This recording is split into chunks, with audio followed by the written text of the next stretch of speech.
good morning sa lahat mga katrops. Panibagong araw at panibagong vlog na naman tayo.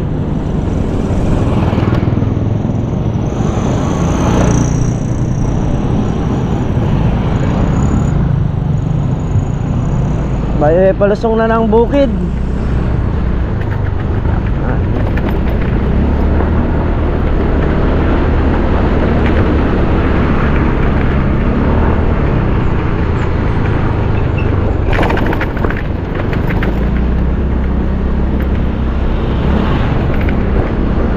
Rin pala tayong gas, oh. Ngayon ko lang napansin.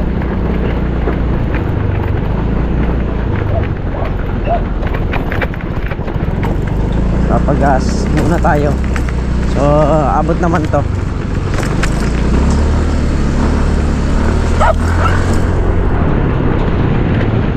So ayan mga katrops, ito na yung Voltron pana namin. At ay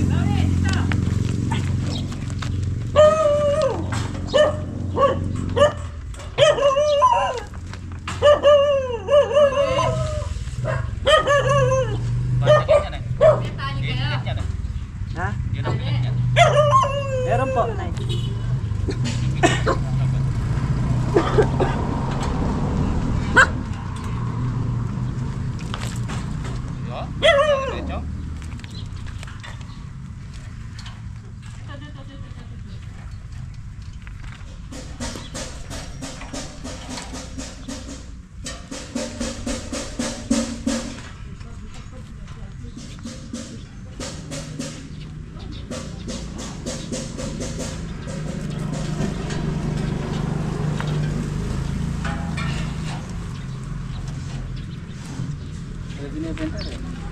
Ha? Saan ang binibenta mo ngayon? Pagawa namin yan. Anong size yan? Mga cheese? Ha? So ayan mga traps, naikarga na namin. Ayan sa mga naghahanap ng Voltron, no? Meron dito mga binibenta nila. Ano lang? Ano ba yan? Bago? Bago. Mga bago. Hindi naman ano siya. Bago. Hindi siya mga segunda mano. Bagong assemble. Mga bagong assemble. Pero binibenta rin pag pagpitas ng kalamansi. Kulong-kulong yan. Ha? Kulong-kulong yan. Kaya ka. Tara. Nay, salamat po.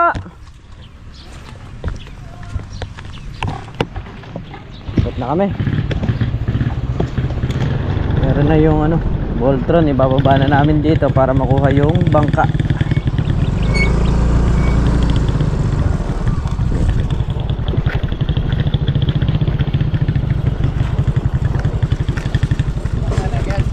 Na?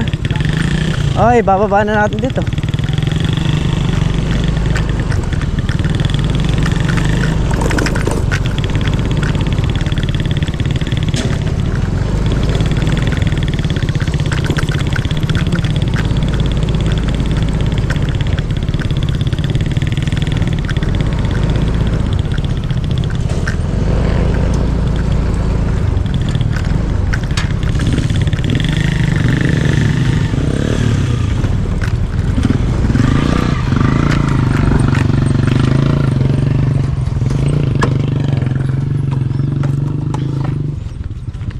Tanggalin na natin.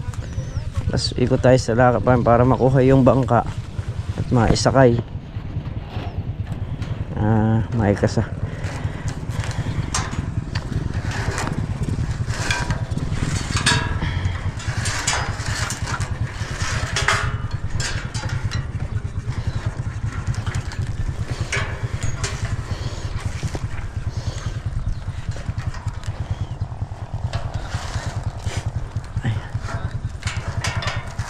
Ayan.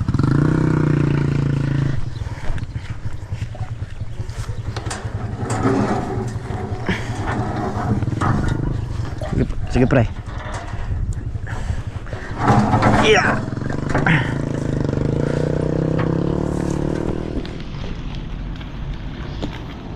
Ayan na si Bernard.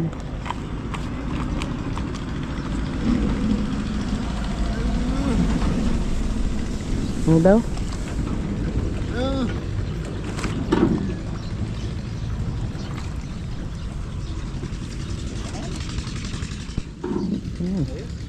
Kumakin na. Oo. Karga na natin. Karga na po namin na traps. Ay!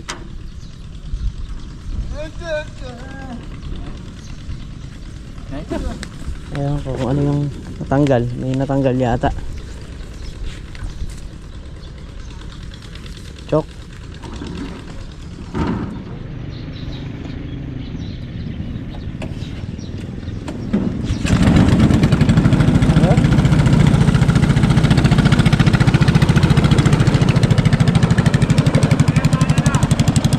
Pre, baka naman natin sila ron para ibaba naman dun.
Yan, tetestingin na ni paring Carlo kung okay na.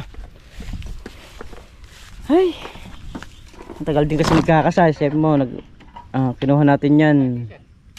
Na? Nung wala, karaming diesel yan.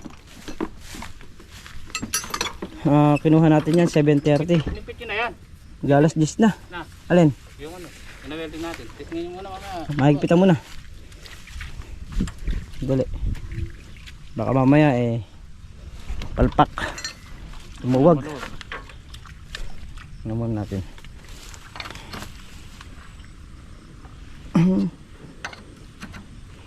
Mahigpit.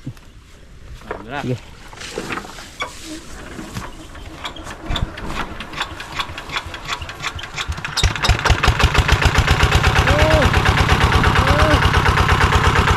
Okay. Oo, okay. Okay, naiangat namin kasi yung makina. Ay, 1 oras at kalahati din namin ikinakasa traps. Pati yung pagkuha namin. Diba? Ngayon palang gagawin walang mangyayari, wala nang mapapatubigan, hapon na. Kung ngayon palang nila umpisahan, kung ngayon palang natin bilhin ng tornilyo, kaya tayo na rin yung bumili ng tornilyo para nga mapili natin yung yung KS na tornilyo, Magaspangan Trade. Kasi ibang kumapit kasi sa nut yun gaya ng mga ordinary, sandali, Lost Trade. Tuloy na natin yung ating pagpapatubig. Hapon naka-6 na dayos lang ako.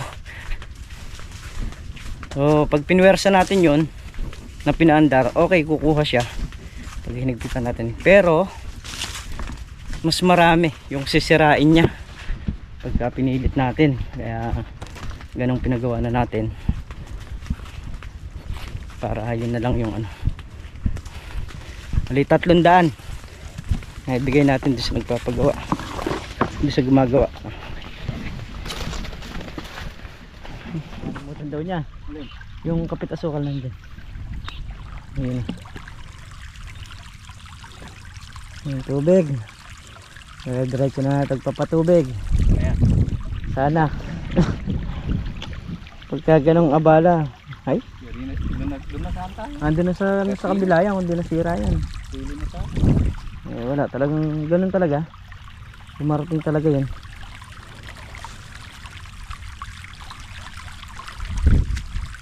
Ay, ito. Andun pa lang to. Sa may, yung tapat ng pala na hindi pa nakapapatubig yan. Saka itong isa na to. Kabila. Hindi yan, okay na dyan. Hanggang dyan, sa may tapat mo na yan. Wala. Madali lang eh. Wala mahirap yan. May buro na yun. May burol, kailangan papuntahan ng hose yun eh. Yung pinaka... Hindi na makakapit tayo dun. Na? Hindi na makakapit yung tubig dun. Oo. May mga buhangin oh. Diba? Nakakama sa ano. Buhang kasama. Kaya ginawa kayo. Wala na buwan. Yung kamatis pa mo, hindi matakaw sa tubig. Yun lang kalamansi matakaw sa tubig. Kaya number 1, pag hanap kayo ng lugar, kailangan malapit sa tubig. Oo, sa open water kasi hindi naman ganun, hindi biro yung gastos sa pagpapatubig. Gaya nito, kada magpapatubig tayo, yung 1,000 sa diesel, nuubos natin. Ito nga, gusto makakasya. Oo. 1.5 yun. Pinangala natin dyan kung 1.5. Dito sa buos lahat na to. Oo, lahat na yun. Ayun. Oh, kung open water tapos nakatuto ka sa tubig, mga hanggang 500. Kada magpapatubig ka, kaya niyang tustusan. Conforme sa takbo rin ng lupa. Kung baligtad ba o paayon. Hindi ka ng bunga, no? Kaya yun lang, isa lang kuhan ko sa inyo mga katrops. Sa mga gustong bumili ng lupa, magtatanim ng kalamansi, yun yun lang yung suggest ko sa inyo. Kasi danas ko na rin. Dati kasi dun sa pinagtatrabahuhan natin, nakita nyo naman nakatutok tayo sa tubig. Ang ginagamit ko naman dun, kuryente. So sa loob na isang buwan, uubos ako ng 3,000 sa bill ng kuryente. Halos ilang araw lang, puro patubig tayo sa kalamansi. Mas maganda talaga kung nakatuto ka sa tubig. Madali yung proseso, hindi ka gagamit ng ganito kahabang hose. Pero dito okay na rin ito. Kumbaga sa ano, open water nga, pero malayo lang yung tinatakbuhan ng tubig. At basta may source kang pagkukunan ng tubig na open water, hindi yung aasa ka sa tubo. Mahirap pagka sa tubo, mas magastos. So ayan, punta na tayo sa ating pinapatubigan. At nakapagkapi na rin. Siguradong sad-sad na to. 2 dayos ko tinutok mga katrops para ay maganda agos ng tubig.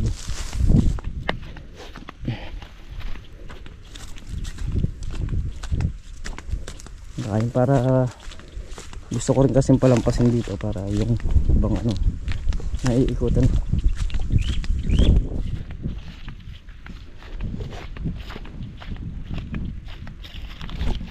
Iya.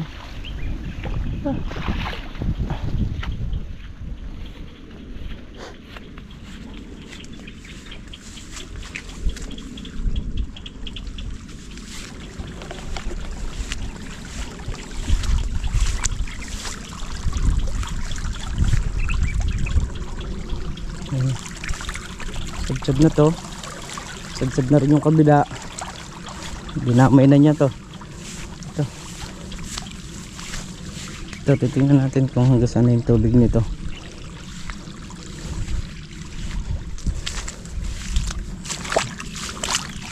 Dalawang dayos lang tinutukan natin, 4 na dayos yung dinaanan.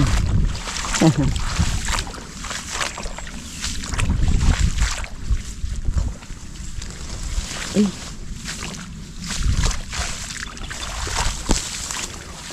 Okay, hanggang dito. Titira na lang tayo ng 1, 2, 3, 4, 5 dayos pagka ito sadsad na.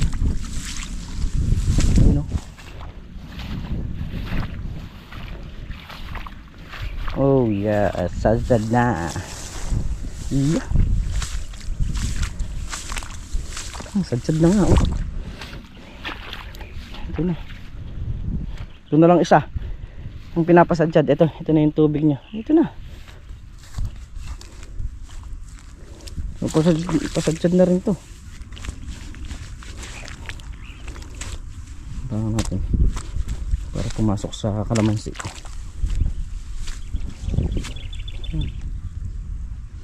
Tatlong puno na lang. Lipat na natin. Nandito na tayo sa may burol kung tawagin, kasi ayan oh, meron siya nakataas na lupa. O dating may tanim na mangga yan. Kaya ganyan, so, hindi naman mapanikan ng stable. So 2, 3, 4, 5 dayos na lang din dito mga trops. At ayos na. Ayun na. Ito pasadsad na rin to. Kabila na to. 3 puno na lang. Pag nayari natin to, lilipat muna rin ni Kabady rin yung ano. Kasi meron daw hindi napatubigan na 4 na dayos na tigit-tigit sundi pa yata. Oo. Doon lang naman ililiko yan pag ganun. Aabutan na yan. Na, may mga sili pang natira.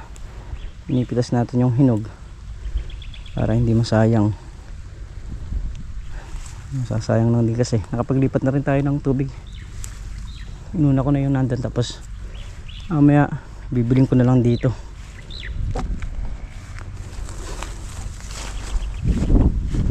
Dito meron pa mga sili-siling. Ayun, sayang naman kasi masisira lang dito. Ito, pakikinabangan pa naman to. Dadali natin sa kubo pagka kumakain sila eh.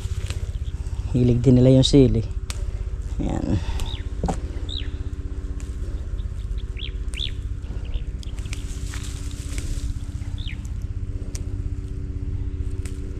Yung iba natutuyo na lang eh.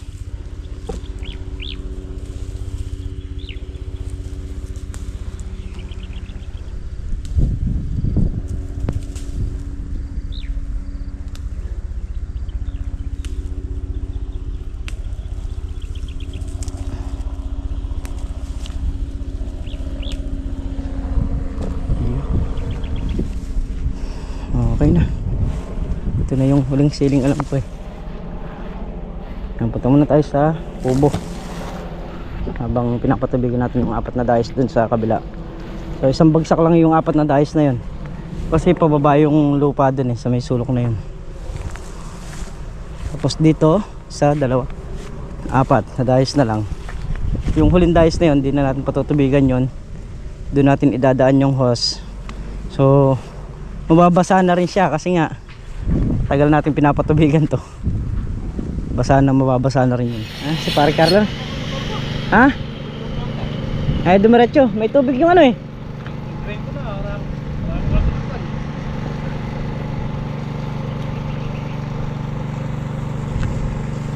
Tingnan natin. Ang total na real, binubuo na yung ano, payangan. Yung ala na yan na lang natira. Hindi na kay side yung iba.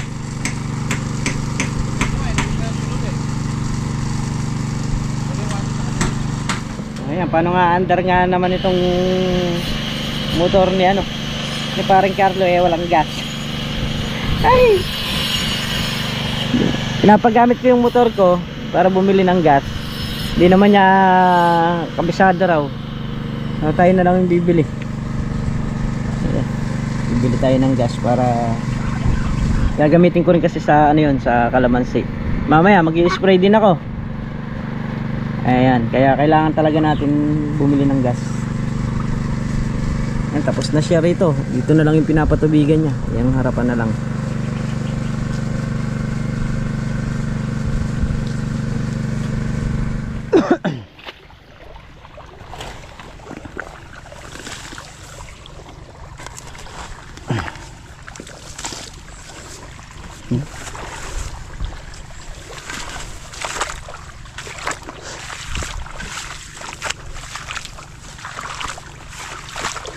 Ito.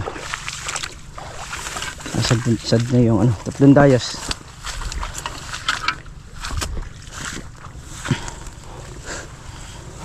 Ito kailangan na babaan para makapasok ng tubig.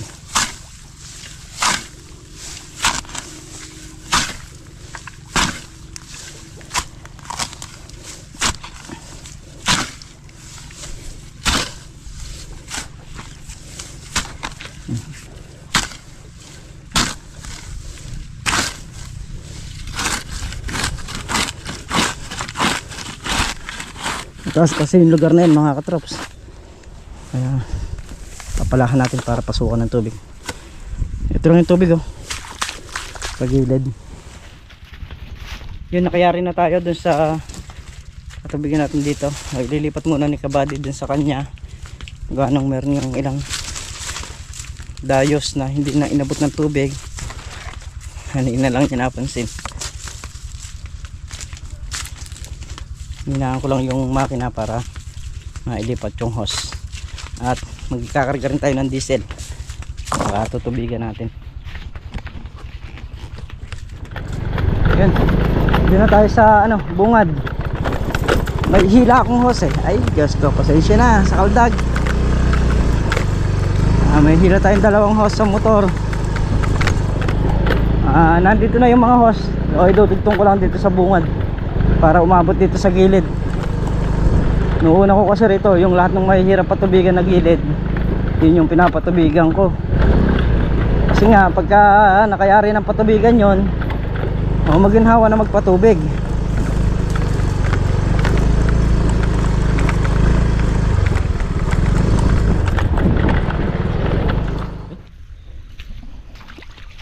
Kumano, 4 na dayos yung sabay-sabay na natubigan dito.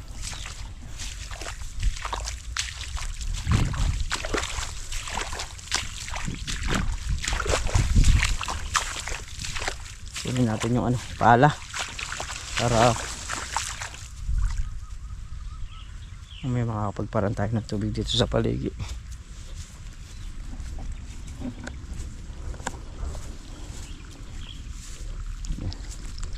Spray tayo siguro mga alas 3 na ng hapon para medyo malamig. Kakasa pa namin yung ano, yung kuha na lang naman Bower spray. Pagka marami na natubigan to, pwede na nating pagsabayin. Ngayon kung maaalanganin tayo, kahit bukas natin i-spray niyan, pwede naman. Tapos sa makalawa, pitas.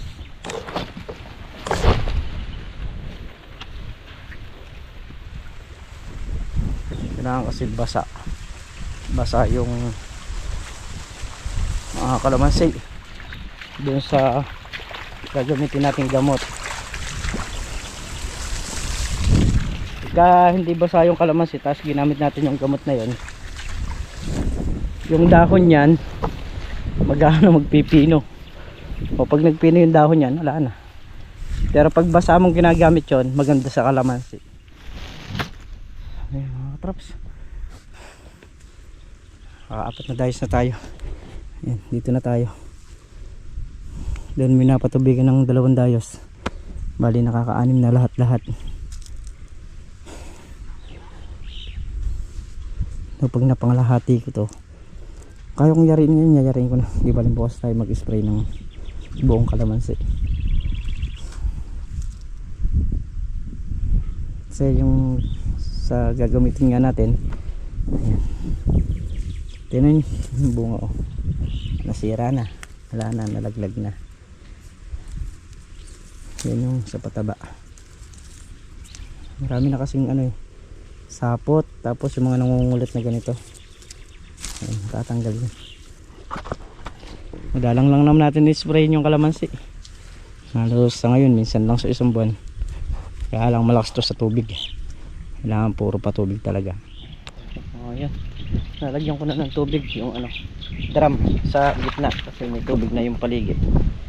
Walang tayo ng timba para piprepare na natin. Pagka na-prepare na natin, So pwede na tayo mag spray kahit bukas ng umaga tayo dumating.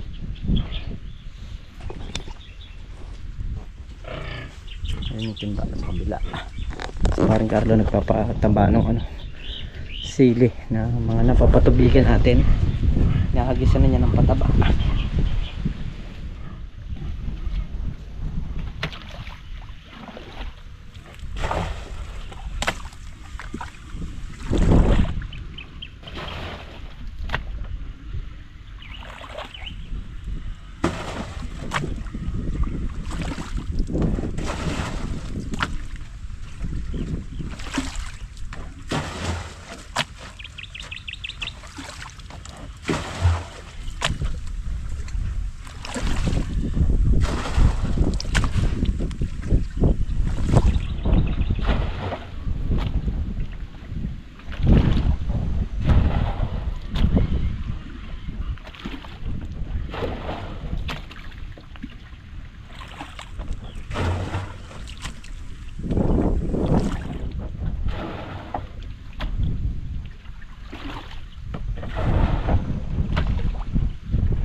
Malapit na.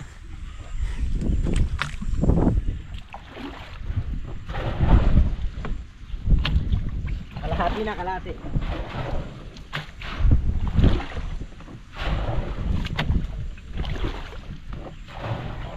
Ayan, pupunuin ko muna mga katrops yung drum. Yun, puno na. Tingnan lang natin mga ating tubig dito.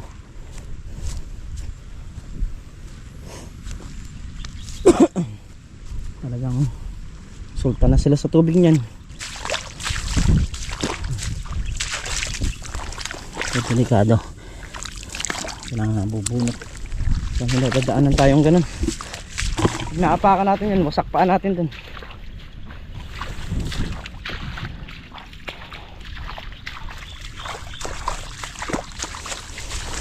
Tingnan natin sa dulo pag sumadsad na. Pwede na tayo magputol dun. Kasi natubigan na rin tong kabila.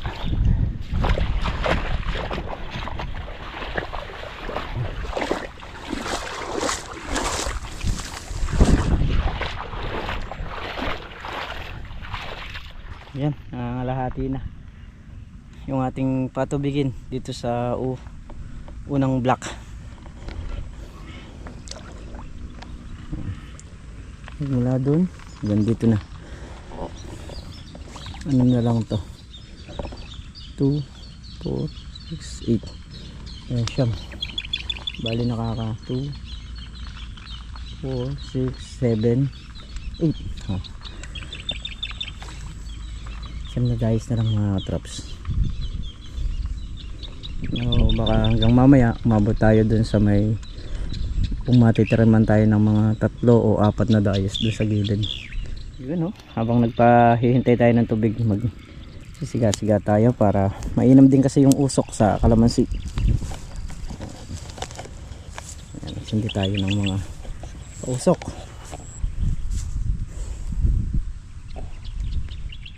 Ayan, hapon na uli. Sasadyarin muna natin tong mga to.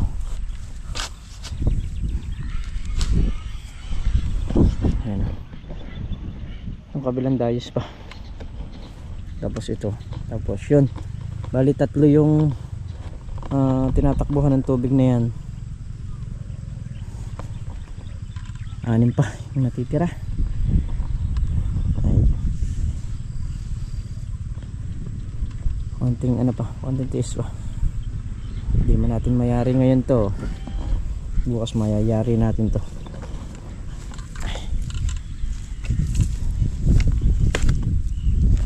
Medyo maaga kami sanang hindi nagka-aberray makina, baka mayari natin ngayon. Plus 10 na kaming nakapag-umpisa na magpatubig kasi nga kinuha namin ng 7, so kinasa pa namin abot din ng alas 10, kaya ganun medyo tinanghali rin tayo sa pagpapaandar ng makina.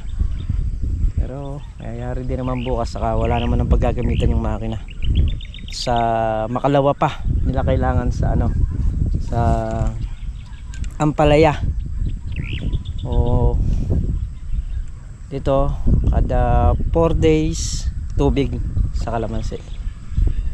4 days to 5 days tubig tayo. So ayan mga katraps, pinapasatid ko na lang ito, yung dayos na yan, at nikutan na ni paring Carlo yung makina, papatayin na raw niya. So okay naman yun, kasi bukas yung hose natin maididiretso ko sa gilid, mas mabilis na rin. So yan yung ganap natin ngayong maghapon dito sa Lucky Farm, pagpapatubig ng mga kalamansi. Yan. Talagang ano na, tinigmak na natin ang gusto. Tapos yung sa sili is na ano na rin, na hagisan na rin ng pataba yung mga nabasa. Doon na raw sila dadaan. Nalako lang yung kubo. Tayo na lang dito mga katrops. Paraos na naman yung ating maghapon. Hindi ko alam kung mananalbos sila nung Ampalaya ngayon eh.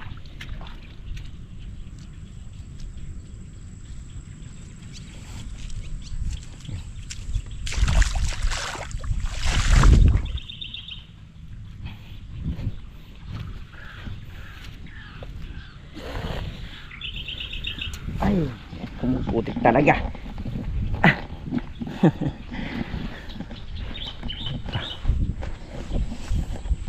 Hapon na. Tingnan natin kung anong oras na, mga traps.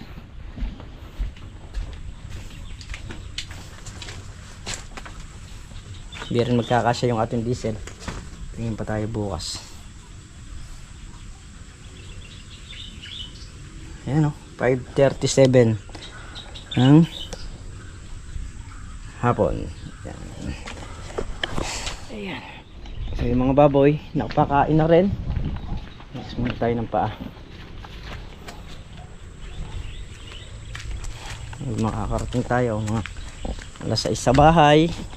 Then alas 7 naman susundo naman tayo ng estudyante.